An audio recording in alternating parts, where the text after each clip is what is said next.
జ్ఞానాన్నంతటినీ లోకానికి అందించినవాడు కాబట్టి ఆయనకి రుద్రుడు అని పేరు. ధర్మం చెప్పడానికి మొట్టమొదటి ప్రమాణం వేదం.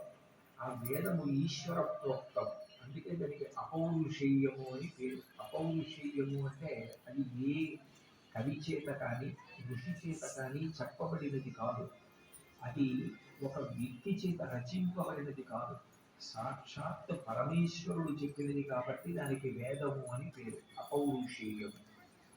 ఆయనకి తెలియని విద్య, ఆయన నుండి రాని విద్య లోకంలో లేదు. సమస్త విద్యలకు అధినాథుడెవరు అంటే పరమశివుడు. అందుకే ఈశాన సర్వ విద్యానాం ఈశ్వర సర్వభూతానాం బ్రహ్మాధిపతి బ్రహ్మణోధిపతి బ్రహ్మా శివో మే అస్తు సదాశివో అంటారు. ఆయన సకల విద్యాధినాథుడు.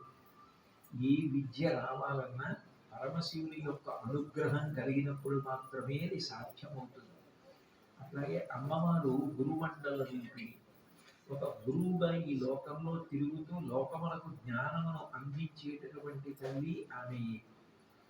లోకానికి ఆది గురువు అయినటువంటి వాడు పరమేశ్వరుడే. అందుకే దక్షిణామూర్తి స్వరూపంగా మొట్టమొదట మౌన వ్యాఖ్య చేస్తూ సనక సనందనాదులకు జ్ఞానం ఇచ్చాడు.